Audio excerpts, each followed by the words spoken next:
Alors on va essayer, je dis bien essayer de tourner une vidéo correcte. On s'est maquillé pour, alors faudrait peut-être pas louper l'occasion. Hello les loupios, je suis super contente de vous retrouver enfin après quelques mois d'absence pour une nouvelle vidéo. En effet, ça fait depuis je crois mi-août que je n'ai plus posté de vidéo. Bon, vous savez très bien pourquoi, j'étais sur le point d'accoucher. Je vous rassure, depuis le temps j'ai accouché, du reste vous l'entendez, elle est contente, elle est en train de manger. Donc voilà. Et donc je reviens vers vous pour vous raconter mon accouchement qui a eu lieu le 31 août dernier. C'est vrai que j'aurais pu vous la filmer beaucoup plus tôt cette vidéo, mais on va dire que depuis mon accouchement j'ai pas arrêté. Mais vraiment c'est seulement maintenant que je commence un peu à profiter de mon nouveau bébé, de ma plus grande. Si vous avez remarqué, le décor a aussi changé. Bon là je filme dans la chambre parce qu'en fait on est mardi et le mardi ma grande n'a pas la garderie. Elle avait la garderie hier, mais hier j'étais tellement fracassée que j'avais pas le courage parce que voilà, faut se maquiller, faut mettre la caméra et tout. Mais là tout d'un coup, je sais pas pourquoi, j'ai eu envie, donc je me suis maquillée et maintenant je suis vers vous. Mais vous remarquez que c'est pas du tout la même armoire et pour cause, on a déménagé. Voilà, on n'a pas déménagé très loin, on est juste monté d'un étage. Mais voilà, tout s'est fait très très vite, tout s'est décidé très vite et du coup, ben, on a déménagé. Donc ça faisait un petit peu beaucoup pour moi. Voilà, tout simplement entre l'accouchement, l'allaitement, parce que je l'allaite à 100% à la demande, je cherchais mes mots. Donc ça, plus le déménagement, l'accouchement et tout, voilà. Maintenant je suis un peu plus posée, on est bien, on est super bien. Je dors un petit peu mieux, même si c'est... Enfin voilà, faut pas rêver. Et voilà, je me suis dit, bah aujourd'hui j'ai envie, alors je suis là. Concernant l'allaitement, je vais faire une vidéo aussi là-dessus. Si j'arrive à la filmer aujourd'hui, je vais la filmer, donc vous me verrez avec ce même accoutrement-là sur 2 vidéos. Ça dépendra de mademoiselle, si elle veut bien me laisser filmer ou pas. Donc pour rappel, pour celles qui ont suivi un petit peu mon parcours et ma grossesse, mon terme était prévu au 28 août donc 2019. Ben non, je n'ai pas accouché le 28 août. Voilà, j'ai pas, mais presque, franchement j'y ai cru, j'y ai cru. Il faut savoir que, je dirais qu'une semaine avant le 28, j'ai eu, donc vous l'avez vu aussi dans mes vlogs, elle s'exprime beaucoup, vous l'avez vu dans mes vlogs, que j'ai eu beaucoup de faux travail. Franchement, à chaque fois c'était des fausses alertes. Enfin des fausses alertes, j'étais pas paniquée, mais voilà, des fois quand les contractions elles arrivent, on a un petit peu d'espoir, on se dit chouette c'est maintenant le moment, puis en fait non. Donc j'ai fait pas mal de faux travail. Faut savoir que le 27 pendant la nuit, j'ai cru vraiment que c'était parti et non pas du tout. Et le 28, donc j'avais rendez-vous à la maternité pour le contrôle du terme, donc pour voir si le col a bougé, si bébé va bien, pour faire un contrôle général le jour où le terme était prévu. J'arrive là-bas, elle me fait un monito, rien, nada, pas une contraction, alors que toute la nuit j'ai eu des contractions. Autant vous dire que c'est la déception totale, hein. Donc voilà, quand vous vous réjouissez, quand vous êtes en fin de grossesse, vous attendez tellement ce moment que, je vous promets, vous comptez les heures, vous en avez juste marre, vous avez juste envie d'accoucher et de voir votre bébé. Donc le 28, rien du tout. Du coup, je me suis dit, je vais demander un décollement des membranes. Faut savoir que le décollement des membranes, normalement, se fait que si votre corps, entre guillemets, est d'accord. On ne peut pas faire un décollement des membranes comme ça si, par exemple, le col est complètement fermé. Moi, je l'ai demandé. Elle a vérifié mon col, du coup, qui était ouvert à 1,5. Elle m'a dit, je peux le faire. Elle me l'a fait. Et alors, je vais donner ma version. Je ne le redirai jamais assez. On est toutes différentes. On a toutes des sensations différentes, des vécus différents, une résistance à la douleur différente, hein. Pour le décollement des membranes, alors c'est pas agréable, on va pas se mentir, hein, c'est pas agréable, faut pas rêver, mais je n'ai pas eu de douleur. Je n'ai pas eu de douleur, ça ne m'a pas fait mal. C'était pas agréable, mais ça ne m'a pas fait mal. J'ai demandé à la sage-femme pourquoi, parce que j'avais entendu parler que ça faisait mal, et elle m'a tout simplement expliqué que si ça fait mal, c'est pas normal, ça veut dire que le col n'était pas favorable et qu'il a été forcé pour faire le décollement des membranes. Normalement, ça fait pas mal, c'est désagréable, mais c'est pas douloureux. Donc avec ça, vu qu'on était le 28, j'avais espoir, parce que je dis des fois ça marche tout de suite, hein, j'ai espoir, en plus on allait marcher, on allait faire les magasins ce jour-là. Rien du tout, rien de toute la journée, pas la moindre contraction, nada, enfin bref, déception totale. Donc j'ai rien eu jusqu'au 29, donc dans la nuit en fait. Le 29, donc je me suis fait un résumé parce qu'il y a tellement de choses qui se sont passées que voilà. Jusqu'au 29 août où à 3h du matin, vers 3h du matin, c'est des heures approximatives, hein, vers 3h du matin je me réveille et là, rebelote, faux travail. Et j'y ai vraiment cru, j'étais là, ça y est, parce que ça faisait mal et c'était toutes les 15 minutes, après toutes les 7 minutes, c'était assez régulier, donc autant vous dire que j'ai pas dormi de la nuit. Et ben non, je pense que vers 7h le matin, plus rien. J'étais là, non c'est pas possible, enfin bref. Au bout de ma vie, j'avais juste envie de dormir. Heureusement que ma maman gardait ma fille parce que sinon je pense que j'aurais pas survécu. Donc plus de contractions la journée, c'était le calme plat, j'étais juste épuisée. Le vendredi 30 août, le soir, je me sentais pas bien, donc j'avais des sensations un peu bizarres. Mais comme j'avais eu une semaine approximative de faux travail, je ne me suis pas vraiment réjouie, je me suis pas fait de faux espoirs parce que je me suis dit de toute façon c'est encore un faux travail, donc voilà, je vais pas me stresser. Là j'ai commencé à avoir des petites contractions, puis tout d'un coup plus rien, puis tout d'un coup ça reprend, puis tout d'un coup plus rien. Donc je me suis pas alarmée, j'ai quand même dit à mon mari garde ton téléphone, parce qu'il allait travailler, donc il travaillait de nuit ce jour-là. Garde ton téléphone parce que je sais pas, il y a un truc qui se passe. J'avais un pressentiment en fait. Tu t'énerves? Pourquoi tu t'énerves? Ensuite, dans cette même nuit, du vendredi 30 au samedi 31, vers 2h du matin, je me réveille de nouveau avec des contractions en fait, qui étaient assez rapprochées. Voilà, pendant une demi-heure, j'ai compté, c'était toutes les 10 minutes et puis c'était pas très douloureux, enfin voilà. Et là j'en avais tellement marre que j'ai dit mes contractions, allez vous faire cuire un œuf, vous me saoulez, je veux dormir. Donc j'ai envoyé valser les contractions, n'est-ce pas? Et je me suis rendormie. Non mais toi tu vas pas me laisser tourner la vidéo? Pourquoi tu t'énerves? Il coule le lait. Alors. Attends, faut vérifier. T'as déjà tout vidé? C'est ça qui te dérangeait? Tiens. Oh loulou. Donc ça c'était vers 2h le matin. Ensuite je me suis rendormie. Alors, je dis de toute façon c'est un faux travail donc il vaut mieux dormir. Donc j'ai dormi. Je me réveille à 3h30 avec des contractions un petit peu plus douloureuses. Et cette fois toutes les 10 minutes environ. Donc je les calcule, je les surveille, je reste dans mon lit.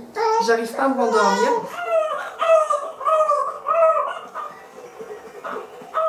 Un petit mot? Non? Un petit mot pour maman?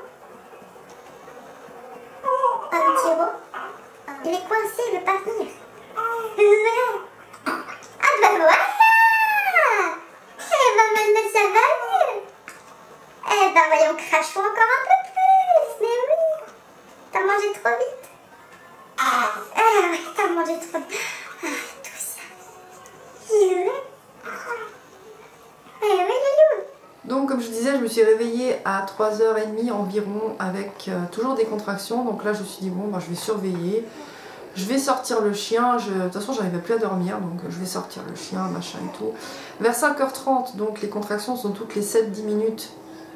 Sans être pour autant super douloureux, c'était complètement gérable.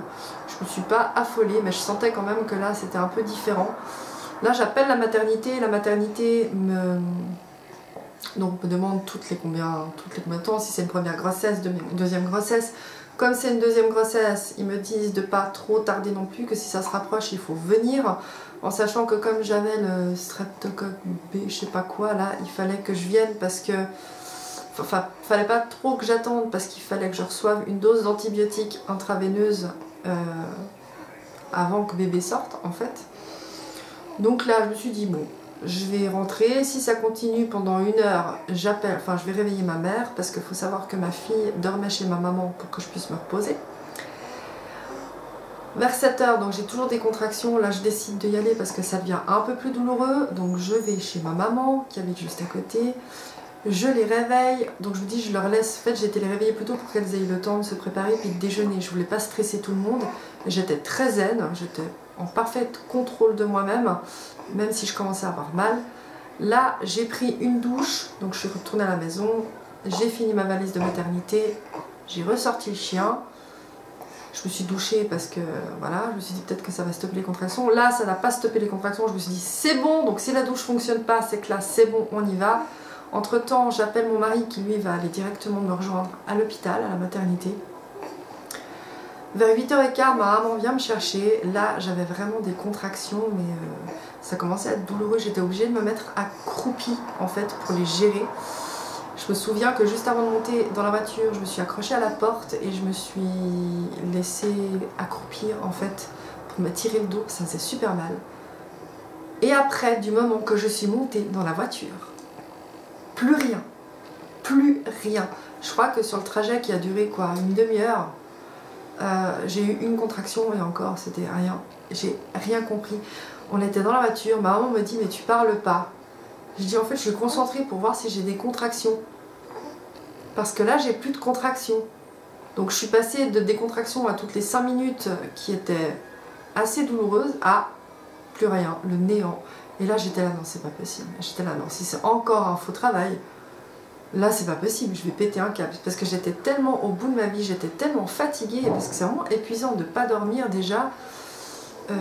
L'attente, enfin non pas l'angoisse, le stress, les faux espoirs, les fausses joies qu'on se dit ouais c'est bah non c'est pas maintenant, ça faisait beaucoup et j'étais vraiment très fatiguée.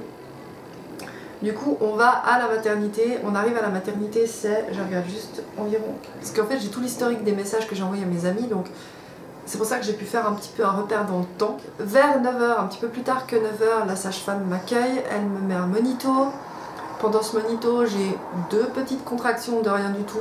Alors là, j'étais là, mais complètement désespérée, j'étais complètement déprimée. J'étais là, mais c'est pas possible que ce soit encore un faux travail, quoi. Donc là, elle me sculpte et effectivement, mon col avait un peu bougé. J'étais à 2 cm. Le col, elle voyait que c'était en train de se modifier. Et là, elle m'a dit, donc c'était 10h environ, elle me dit, bah écoutez, je vais vous garder 2 heures, pendant 2 heures, allez marcher, boire un truc, parce que ben, c'était tôt, on n'avait rien bu, rien mangé. Descendez à la cafette.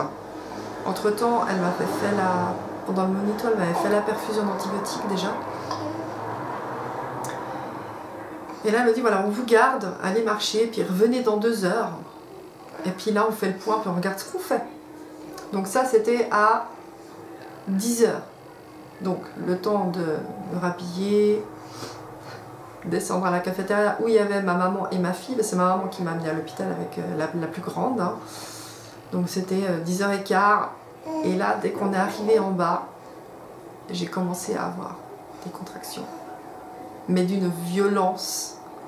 Mais j'ai rien compris, j'ai pas compris ce qui m'arrivait, j'ai pas compris ce qui se passait.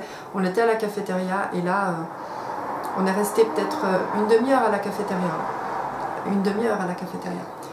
Donc c'était toutes les 4 minutes. Mais d'un coup, c'est venu d'un coup. Hein, toutes les 4 minutes. Là, j'avais des contractions, mais d'une violence. J'étais obligée de m'accroupir, de m'accrocher et de glousser. Moi qui suis très résistante à la douleur, qui ne news pas pour rien, pour mon premier accouchement, il n'y a pas un cri qui est sorti de ma bouche et pourtant j'ai quand même souffert hein, parce que j'ai été déclenchée, c'était quand même assez dur jusqu'à la péridurale, j'ai essayé de tenir le maximum, mais là c'était tellement violent que je ne pouvais pas m'empêcher. Alors je criais pas parce que je suis pas quelqu'un qui crie, mais je pouvais pas m'empêcher, ça sortait tout seul, je pouvais pas m'empêcher de faire vraiment c'était ça, c'était vraiment ça. Mais pas trop fort, c'était juste, ça m'aidait à gérer la douleur en fait. Et là, pour la petite anecdote, je suis obligée de la raconter. Donc je m'agrippais à la table, donc j'arrivais même pas à m'asseoir pour boire j'avais pris un jus d'orange, je sais pas quoi. J'arrivais même pas à m'asseoir, je pouvais pas m'asseoir tellement j'avais mal. Et là du coup, je m'accroche à la table et puis je commence à newser, comme je dis. Et là, il y a ma maman qui fait chut, Aurélie. Et là, je la regarde. Je dis, mais tu te fous de moi? Tu me dis chut, alors qu'on est dans un hôpital et que je suis sur le point d'accoucher juste parce que je newse un peu. Maman, tu me vends du rêve. Non mais ça, plus jamais tu dis ça à une femme qui est en train d'accoucher. Puis je dis, mais en plus on est dans un hôpital, oui, on a la cafette. Je dis, mais je crois qu'ils en ont vu. Franchement, des femmes qui accouchent, qui crient, je pense pas que je sois la première, et en plus je crie pas trop fort, mais laisse-moi crier ma souffrance. Bref, là à ce moment-là, c'était toutes les 3 minutes aussi. Là, au bout de 10 minutes, j'ai dit, il faut remonter tout de suite, il faut remonter tout de suite. Donc on est remonté, c'était environ 10h45, 11h. On est remonté. Et là, quand la sage-femme, elle m'a vue arriver, elle m'a dit, je vais vous ausculter tout de suite. Et là, quand on a enlevé, alors je suis désolée, je vais pas entrer dans tous les détails, mais voilà, il faut raconter la réalité comme elle est. Hein. C'est un accouchement, c'est pas tout joli, tout rose. C'est aussi un peu dégueu, on va pas se mentir. Et là, quand j'ai enlevé mes sous-vêtements, voilà, j'avais du sang partout. J'avais du sang partout. J'étais pas en panique, hein, mais là j'ai compris qu'il y a quelque chose qui s'était passé parce que j'étais tellement en souffrance. Là, elle me sculpte. Donc j'avais des contractions toutes les 3 minutes. Elle me sculpte. Et là, j'étais passée à 6 cm. Donc ça veut dire qu'en environ 1 heure, 1 heure et quart, je suis passée de 2 cm à 6 cm. Donc voilà pourquoi j'avais du sang en fait, le col s'est ouvert trop vite, donc ça a fait saigner les vaisseaux, rien de grave, hein, j'étais pas paniquée. Donc à partir de là, elle me dit bon bah je crois qu'on va regarder là. Ouais, donc oui, et là j'avais tellement mal, et là je lui demande un bain, et là elle me dit je suis désolée mais vu à la vitesse à laquelle ça va, on n'aura pas le temps, enfin j'aurai pas le temps de faire couler le bain et de mettre tout en place quoi. Donc là je me dis bon, j'avais tellement mal parce qu'en fait je prenais tout dans les reins, mais je prenais vraiment tout dans les reins. Et en fait quand elle m'a ausculté le col et puis qu'elle m'a dit que j'étais assise, elle m'a dit en fait ce qui vous fait super mal c'est parce que votre puce elle regarde en haut à la place de regarder en bas. C'est-à-dire, alors elle était dans la bonne position, elle avait la tête dans le bassin, sauf qu'elle regardait vers le haut et pas vers le bas. Ce qui fait que à chaque contraction, ça appuie sur certains os qui sont dans le dos, au niveau des reins, et c'est ça qui fait extrêmement mal. Donc on appelle ça un accouchement par les reins. Et c'est extrêmement douloureux. Moi, j'ai jamais connu une douleur aussi forte de toute ma vie. Mais de toute ma vie. Mais vraiment, là, j'ai compris ce que c'était que la douleur. Et encore, c'est pas fini. Donc à partir de là, elle me dit, si vous voulez une péridurale, c'est maintenant ou jamais. Parce que elle n'était même pas sûre qu'on avait le temps de la poser. Donc là, vu la situation et vu les douleurs, j'ai dit, moi faut savoir qu'à la base, je rêvais d'un accouchement sans péridurale. Voilà. Après, je suis quelqu'un de raisonnable. Là c'était ingérable, c'était devenu ingérable, et même mon mari m'a dit mais maintenant tu prends cette péridurale, parce qu'il m'a jamais vu souffrir comme ça. Et là le temps que l'anesthésiste il monte, je vais regarder l'heure après, d'instinct je me suis mise sur la table à 4 pattes et j'ai commencé à me balancer comme ça. Voilà, j'ai commencé à me balancer comme ça parce que le ballon ça me soulageait pas. Et là en fait quand la sage-femme est revenue, elle m'a dit eh ben continuez parce que c'est très bien, parce que ça va sûrement aider votre puce à en fait tourner la tête dans le bon sens pour que ça fasse moins mal. Donc moi je continue et tout. Là vers 11h10, il y a l'anesthésiste qui arrive, donc il est venu très rapidement et heureusement que j'étais la première parce qu'après il a dû s'occuper de 2 autres femmes, donc j'étais la première et heureusement, sinon il aurait pas pu s'occuper de moi. Donc là il arrive, il me pose la péri. Faut savoir que normalement quand on pose une péridurale, on ne doit pas bouger, donc on doit faire le dos rond, et quand on a une contraction, on doit avertir l'anesthésiste parce que pour éviter qu'on bouge en fait pendant qu'il pique, et pendant qu'on a une contraction, des fois la plupart du temps on peut pas s'empêcher de bouger. Mais les contractions étaient tellement rapprochées et tellement intenses qu'en fait il m'a piqué pendant les contractions. Voilà. Et là la sage-femme elle me dit mais franchement réussir à pas bouger pendant une contraction et pendant qu'on vous pose une péridurale, voilà, vous êtes quand même résistante. Hein. Je la mais je sais, merci. Et là, je souffre. Et là, tout d'un coup, bah, la douleur, forcément, s'estompe avec la péridurale. Donc là, quand il a fini de me poser la péridurale, la sage-femme qui était toujours là me dit « Alors, normalement, ça devrait vous soulager. » Elle m'a dit « Normalement. » Mais je vous promets rien, parce que comme le travail était tellement rapide, elle m'a dit « On appelle ça courir après la douleur. » C'est-à-dire que la péridurale, elle va courir après la douleur. Et si ça se trouve, surtout que j'avais toujours pas rompu la poche des os, n'est-ce pas? Si ça se trouve, la péridurale ne va pas fonctionner parce que ça va trop vite. Donc à ce moment-là, je me dis mais non, dans ma tête, j'étais là très positive, j'étais là non, ça va marcher, ça va super bien aller comme la première fois, ça va être génial, ça va être top, je vais être soulagée et tout, donc pleine d'espoir. Donc là, la sage-femme, elle part, elle m'explique que toutes les 15 minutes, je peux appuyer pour avoir une dose supplémentaire. Et là, c'était quelle heure? Faut que je regarde. Faut savoir aussi que pendant la péridurale, oh petit chat, tu bois trop vite. Oh, ça va, Loulou? Ouais, tu bois trop vite, chouchou. Ben ouais, tu bois trop vite, ma Loulou. Faut savoir que pendant que l'anesthésiste me posait la péridurale, je suis passée à 8 cm. Donc voilà, en une demi-heure, j'ai encore dilaté de 2 cm supplémentaires. Donc voilà. Donc de environ, allez, on va dire, allez, de 11h30 à 12h15, j'étais plus ou moins soulagée. Alors, j'étais soulagée, mais je sentais quand même les contractions et j'avais quand même mal, mais c'était totalement... Je gérais. C'était plus du tout comme avant la péridurale. Mais je sentais que c'était pas du tout la même chose que lors de mon premier accouchement où la péridurale était juste magnifiquement bien. Vraiment, vraiment superbe.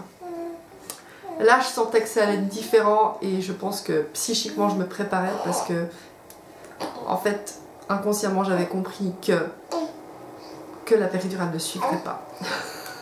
Là, à 12h15, je commence à sentir des violentes contractions.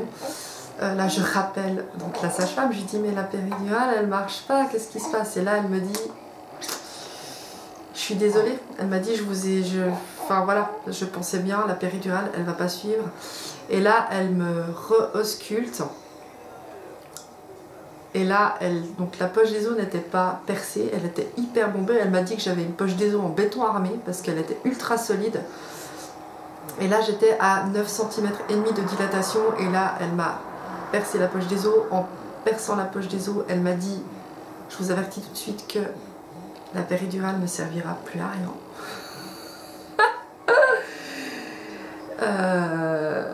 Là j'ai ri jaune, j'avais les larmes aux yeux, j'avais déjà tellement mal et j'étais là, mais déjà là j'avais mal et je savais qu'une fois la poche des os percée, j'allais avoir encore plus mal et j'avais terriblement peur, vraiment j'avais très peur. Pourtant je suis quelqu'un, alors je suis restée très zen à la base, en tout cas jusqu'à ce moment là je suis restée très zen malgré que j'avais mal, mais là j'ai commencé à avoir peur, vraiment j'ai eu peur, vraiment peur parce que j'avais tellement mal, j'étais là mais je vais jamais y arriver. Donc à 13h, elle rompt la poche des os. Donc à partir de là, pendant 5-10 minutes, j'avais plus de contraction. Voilà, j'ai pu un peu respirer. Et vers, 13h15, voilà, donc le temps qu'elle a, ouais, environ 15 minutes. À 13h15 environ, là, j'ai eu une contraction d'une violence incroyablement insoutenable. Oh, mon Dieu, je pleurais. J'ai pas crié, j'ai même pas newsé, mais par contre je l'ai senti tellement passer que là j'ai rappelé la sage-femme direct, j'ai dit écoutez là il y a un truc. En fait la contraction était d'une telle puissance que j'ai vraiment senti ma fille descendre. Elle est descendue d'un coup. Et là j'ai dit là il se passe quelque chose. Et là effectivement elle m'a dit bon on va s'installer, elle est là. Donc en 15 minutes elle est descendue en fait. En 15 minutes elle est descendue et je l'ai vraiment bien senti. Ça m'a fait tellement mal. Donc à 13h30 on s'installe. Et là les contractions commencent vraiment, c'était toutes les 2 minutes.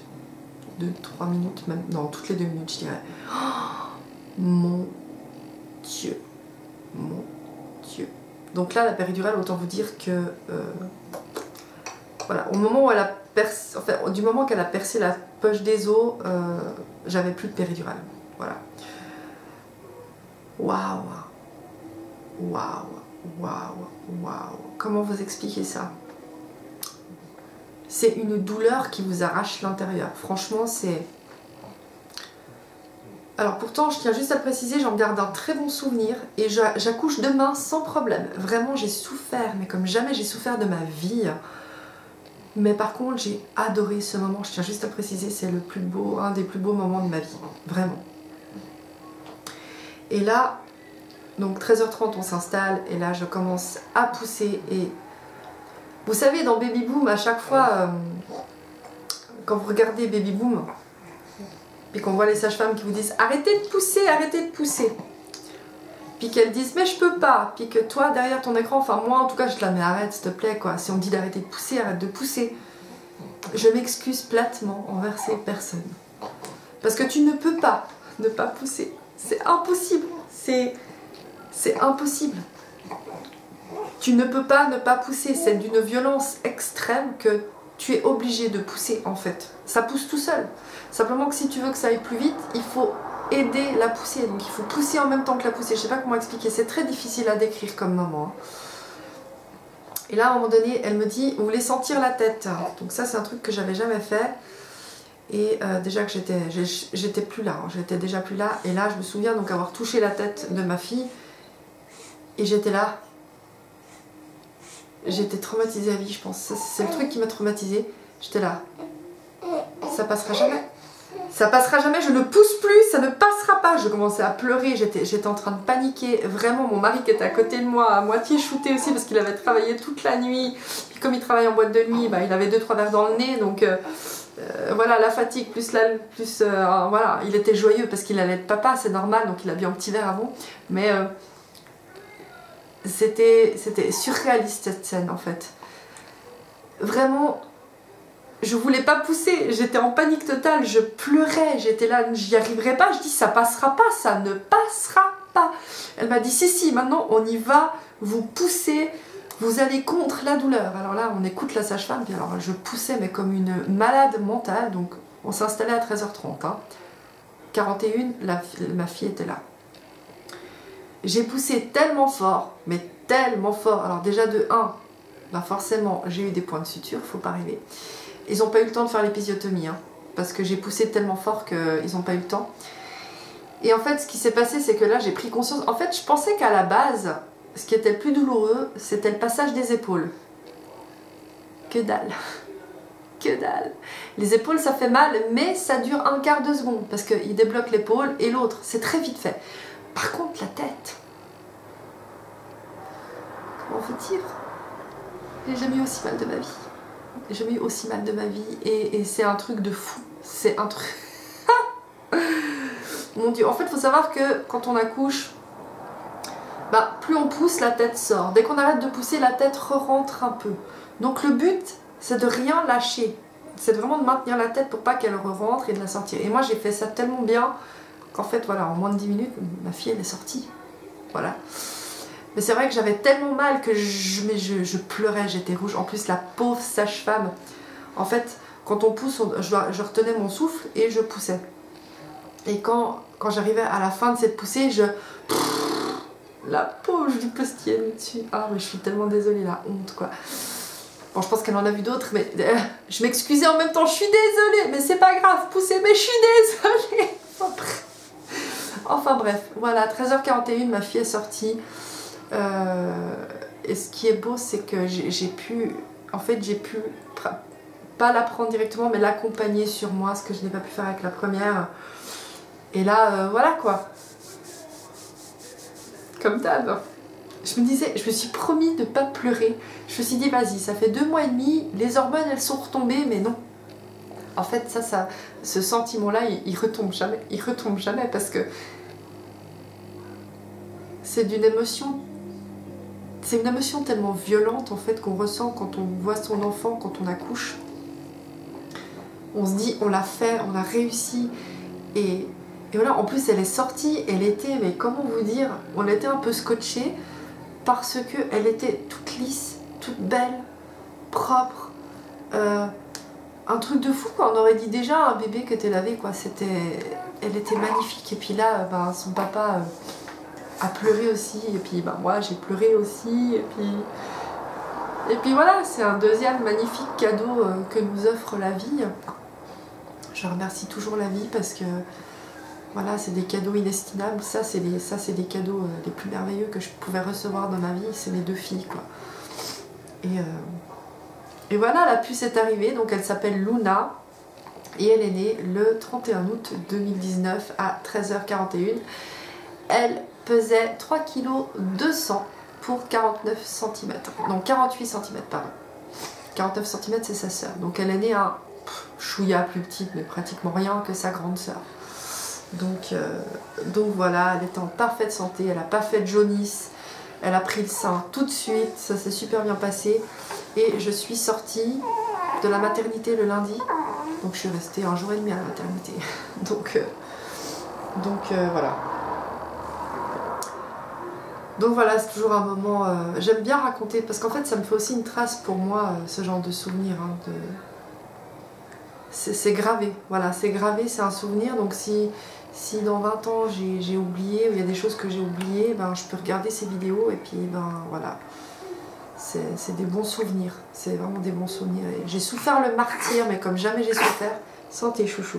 J'ai souffert vraiment comme jamais j'ai souffert, mais je recommence quand vous voulez. Franchement, c'est incroyable l'accouchement. Ce que le corps est capable de supporter, c'est un truc de fou. Ce que le corps est capable de faire, c'est un truc de fou. Vraiment, c'est un truc de malade. Donc voilà pour le récit de cet accouchement. J'espère que ça vous a plu. J'espère ne pas avoir traumatisé quelqu'un. Voilà, faut dire ce qui est un accouchement avec ou sans péridurale. C'est une épreuve pour le moral et le corps, hein, faut pas rêver. Mais pour moi, ça reste magnifique. Et comme je le répète, même si j'ai souffert comme jamais j'ai souffert, c'était magnifique et je suis pas du tout traumatisée. Au contraire, j'accouche demain si vous voulez. Vraiment, tellement j'ai adoré accoucher, vraiment. Donc voilà, je vous remercie encore d'avoir regardé cette vidéo. Et puis, je vous fais plein de gros bisous et je vous dis à tout bientôt. Bye bye!